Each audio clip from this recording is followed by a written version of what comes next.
The warning alarms screamed through the cockpit as Marcus Kane fought with the controls of his damaged scab ship. Smoke filled the cabin while red emergency lights painted everything in blood-colored shadows. His mission had been simple: surveying the Outer Rim planets for potential colony sites. Nobody mentioned anything about walking into the middle of an alien war zone. "Come on, baby, just a little further," Marcus muttered through gritted teeth, his knuckles white on the control stick. The planet's surface rushed up to meet him, a world of purple forests and silver mountains unlike anything he'd seen before. His ship shuddered violently as it tore through the atmosphere, pieces of hull plating ripping away in the turbulent descent. The impact came hard and fast. Metal shrieked against rock as the ship carved a brutal path through crystalline formations, before finally sliding to a halt in a cloud of dust and debris. Marcus's head gets slammed against the headrest despite the safety harness. Stars exploding across his vision. For a moment, everything went dark. Among the ruins. When consciousness returned, Marcus found himself hanging sideways in his harness, the ship tilted at a dangerous angle. Every muscle in his body protested as he unbuckled himself and climbed through the wreckage. His standard-issue survival suit had protected him from the worst of it. Just some bruises and a nasty cut on his forehead. Outside, the alien world greeted him with strange beauty. The purple trees towered overhead, their leaves shimmering with an internal light. The air tasted sweet, almost like honey, and twin suns hung low on the horizon, casting long shadows across the landscape. But what caught Marcus's attention were the ruins surrounding his crash site. Ancient structures of smooth white stone rose from the ground, covered in vines and mysterious symbols that seemed to pulse with faint energy. The architecture was elegant, flowing, completely unlike human designs. Someone had built a civilization here long ago, and now only the silent monuments remained. Marcus checked his scanner, looking for any signs of life or hostile forces. The device flickered erratically, damaged in the crash, but it picked up one clear signal: a life form, humanoid, approximately 50 meters northeast of his position. Weak vital signs, possibly injured. Drawing his plasma pistol, Marcus moved cautiously through the ruins. He'd learned the hard way that not every species in the galaxy was friendly to humans. As he rounded a collapsed archway, he froze. The Guardian. She huddled against a broken pillar, and Marcus's breath caught in his throat. She was clearly alien, but hauntingly beautiful in her otherworldliness. Her skin shimmered with an iridescent blue-silver sheen, and delicate patterns like frozen lightning traced across her exposed arms and face. Long white hair fell past her shoulders, moving slightly as if caught in an unfelt breeze. Her eyes, large and luminous, the color of deep ocean water, fixed on him with a mixture of fear and defiance. But what truly captured Marcus's attention was what she held. Cradled protectively in her slender arms was a crystal artifact, roughly the size of a human skull. It pulsed with inner light, shifting through colors Marcus had no names for, and it hummed with barely contained power that made his teeth ache. "Stay back, human," she said, her voice melodious despite the pain evident in her expression. She spoke perfect English, though with an accent that made every word sound like music. Blood, silver, not red, seeped from a wound in her side, staining her simple white garment. Marcus slowly lowered his weapon, raising his other hand in a peaceful gesture. "Easy there. I'm not here to hurt you. I'm just a pilot who had a very bad day. Name's Marcus Kane." Her luminous eyes studied him carefully, searching for deception. "You crash here by accident? Or did the Drell send you?" "The who?" Marcus asked, genuinely confused. "Lady, I don't know what's going on here. My ship got shot down by something I've never seen before. Now I'm just trying to survive long enough to call for rescue." Something in his tone must have convinced her, because her defensive posture relaxed slightly, though she kept the crystal close. "The Drell Empire. They hunt me. They hunt this." She indicated the pulsing artifact. "I am Ceres, last guardian of the Soul Crystal."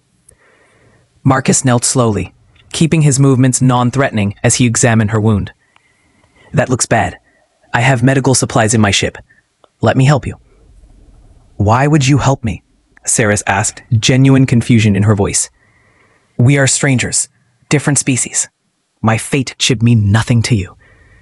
Where I come from, we don't let people bleed out when we can help them, Marcus replied simply. Call it a human thing. After some hesitation, Saris allowed Marcus to treat her wound with antiseptic gel and synthetic bandages from his emergency kit. As he worked, she explained her situation in halting words, pain making her pause frequently. The soul crystal was an ancient weapon created by her ancestors, the Villani people, during a war that had consumed this sector of space thousands of years ago. It held enough destructive power to crack planets, to burn entire star systems.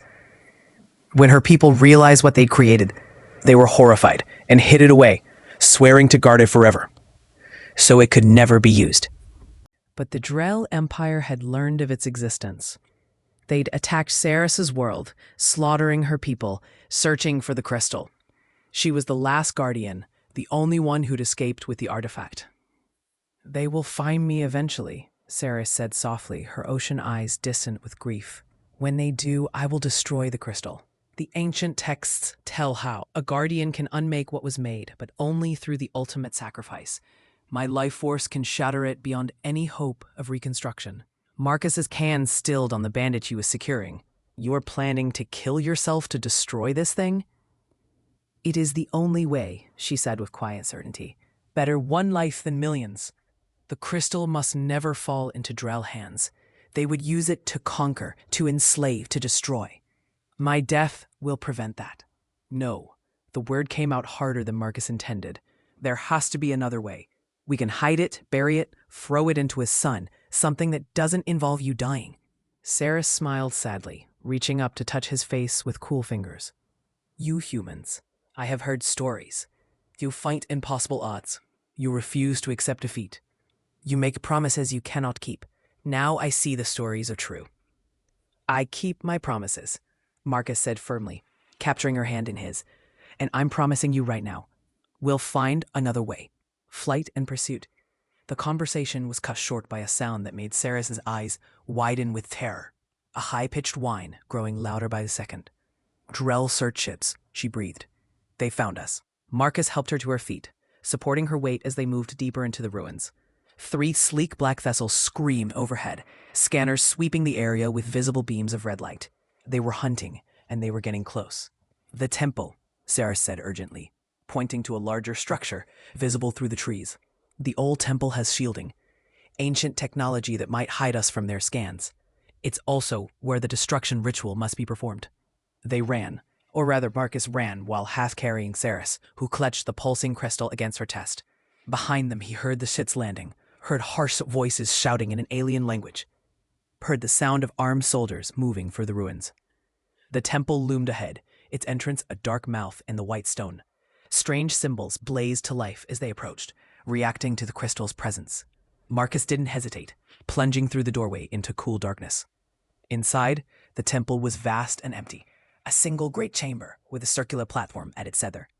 More of those mysterious symbols covered every surface, and they were all glowing now, responding to the soul crystal. This is the place, Saris said, her voice echoing in the emptiness. It is where I must end it, where I must end everything. Marcus set her down gently, then turned to face the entrance, plasma pistol ready. Not if I have anything to say about it. We're going to find another way, remember? Outside, the Drell soldiers were getting closer. Time was running out. The alien girl stood on the platform, the crystal held high, her face set with tragic determination. And Marcus Kane, stubborn human that he was, refused to let her go without a fight. The final confrontation was about to begin. The choice and the solution. The Drell arrive. The Drell soldiers poured through the temple entrance like a dark tide. They were tall, perhaps 7 feet in height, with armor that seemed to absorb light rather than reflect it. Their faces were hidden behind helmets that glowed with targeting displays, and each carried weapons that crackled with lethal energy. Marcus fired, his plasma pistol sending bright bolts toward the advancing soldiers. He managed to drop 2 before they scattered for cover, their return fire forcing him to dive behind a fallen pillar. The temple erupted with violence. energy weapons scorching ancient stone, filling the air with the smell of ozone and burnt rock. "Cease fire," a voice commanded in perfect English. The drill soldiers stopped shooting, though they kept their weapons trained on Marcus's position. A figure walked through their ranks, different from the soldiers. This one wore robes instead of armor, deep crimson that seemed to move like living shadow. "A human," the figure said, removing its helmet to reveal a face that was almost reptilian. Scaled skin, yellow eyes with vertical pupils, a mouth full of sharp teeth. "How unexpected. I am Commander Vex of the Drell Empire. You have something that belongs to us." "Funny," Marcus called back. "The lady says it belongs to her people, and I tend to believe her over someone who murdered an entire civilization to get it." Vex's smile was not pleasant. Her people were weak. They hid power instead of using it. The Drell understand that strength is the only truth in this universe. "Give us the soul crystal, human, and you may leave. This is not your war." Marcus glanced at Ceres, who stood on the platform, the crystal glowing brighter with each passing second.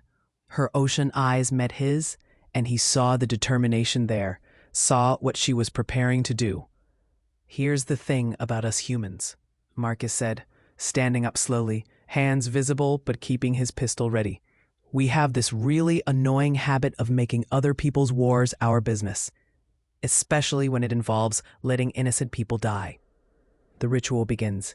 Ceres's voice rang out, strong and clear, speaking in her own language. The words were ancient, powerful, and as she spoke them, the symbols covering the temple blazed with brilliant light.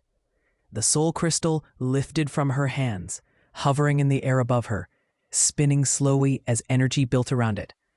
"No!" Vex roared, raising his weapon. "Stop her!" But the Drell soldiers couldn't move. The temple's power had activated, creating a barrier around the platform that repelled all who tried to approach. Marcus watched in horror as Ceres's body began to glow with the same light as the crystal, her silver blue skin becoming translucent, showing the energy flowing through her veins. "Ceres, don't!" Marcus shouted, running toward the platform. Unlike the Drell, he passed through the barrier as if it wasn't there. Some quality of his human biology, or perhaps the crystal's recognition of his intent to save rather than claim, allowed him entry. He reached her just as she spoke the final words of the ritual. Her hand was already pressed against the crystal, her life force pouring into it, beginning the chain reaction that would destroy both artifact and guardian. "I'm sorry, Marcus," she whispered, tears flowing down her glowing cheeks. "This is the only way. My people knew it when they created the failsafe. The life given willingly can unmake what should never have been made." "No, it's not the only way." Marcus grabbed her shoulders, feeling the energy crackling between them. His mind raced, thinking through everything he knew about energy systems, about containment, about the technology humans had developed for their own volatile power sources. Then it hit him. "The human solution. The crystal is a weapon, right?" Marcus said urgently. "It's designed to release all its energy at once. That's what makes it so destructive. But what if we don't destroy it? What if we just drain it?" Ceres's eyes widened. "Drain it? That's impossible. The power contained within is just energy," Marcus interrupted. "And energy can be redirected, converted, dispersed. Back on Earth, we have fusion reactors that could power entire cities. We had to learn how to safely bleed off excess energy or they'd explode. This is the same principle, just on a bigger scale." He pulled the power core from his plasma pistol, then the backup cells from his survival suit. The Drell watched in confusion as he worked frantically, connecting components with fiber wires from his emergency kit, creating a crude but functional energy sink. "Your technology is primitive," Vex scoffed. "You think you can contain power that could crack worlds?" "I don't need to contain it," Marcus shot back, his fingers flying over the makeshift device. "I just need to give it somewhere else to go. Ceres, the ritual, can you reverse it? Instead of pushing your life energy into the crystal, can you pull the crystal's energy out?" Understanding dawned in her luminous eyes. "The ancient texts. There are passages about channeling the crystal's power, using it for creation instead of destruction. But no Ardian has attempted it in thousands of years. If I fail, You won't fail, Marcus said firmly, meeting her gaze. Trust me. Trust that sometimes the impossible is just the improbable that hasn't happened yet. Very human philosophy, I know, but it's gotten us pretty far. Saris looked at him for a long moment, then nodded. She placed both hands on the crystal and began to speak different words, her voice shifting from the harsh syllables of destruction to something softer, more flowing. The crystal's pulsing changed, became more rhythmic, more controlled. Marcus attached his makeshift energy sink to the crystal's base, then took Saris's hand in his. Together, he said, your people's power and human ingenuity. Let's show these drill bastards what cooperation can accomplish. The new path. Energy began to flow. Not the explosive, destructive release of the suicide ritual, but a controlled stream. The soul crystal's terrible light dimmed gradually as its power poured into Marcus's device, which heated rapidly, glowing red, then white. He adjusted the settings desperately, creating new pathways for the energy to escape, venting it into the temple's ancient systems, into the ground beneath them, into the air itself, as harmless light and heat. The temple shook. Outside, the twin suns seemed to brighten as excess energy was dispersed into the atmosphere. The purple trees blazed with bioluminescence. The very air crackled and sang with power, being transformed from weapon to wonder. Saris's voice never faltered. Even a sweat beaded on her glowing skin, even as the strain of channeling such power made her tremble. Marcus held her steady, his human stubbornness refusing to let her fall, his hands burned by the energy but refusing to let go. Impossible, Vex breathed, watching the crystal's light fade. You're destroying it without the sacrifice. You're making it useless to you, Marcus finished, grinning despite the pain. Turns out the only thing better than a doomsday weapon is no doomsday weapon at all. The crystal gave one final pulse, then went dark. Not destroyed, but empty, drained of the terrible power that had made it so valuable. It fell from the air, and Saris caught it gently, cradling the now inert artifact like a sleeping child. The barrier around the platform dissolved. Saris collapsed, and Marcus caught her, lowering her gently to the ground. Her skin had returned to its normal silver-blue sheen. The patterns of light faded, but still visible. She was weak, exhausted, but alive. You did it, she whispered, wonder in her voice. You saved me. You save everyone. We did it, Marcus corrected, brushing white hair from her face. Together, victory and beginning. Vex, still at the empty crystal, his yellow eyes filled with rage and disbelief. You've ruined everything. That power was meant for the Empire. We could have conquered entire systems. Yeah, about that, Marcus said, standing to face the drill commander while keeping himself between Vex and Saris. Here's where I mentioned that my distress beacon has been broadcasting this entire time. And guess what? The human fleet just received some very interesting data about the Drill Empire attacking civilian ships and hunting refugees. They're not going to be happy about that. It was a bluff, mostly. Marcus's ship was too damaged to send a proper distress signal. But Vex didn't know that, and the uncertainty showed in his sealed face. This isn't over, human, Vex hissed. The Drill Empire does not forget insults. Neither do humans, Marcus replied coldly. And we really hate bullies. You might want to remember that. For a long moment, Vex considered attacking anyway. But the crystal was useless now.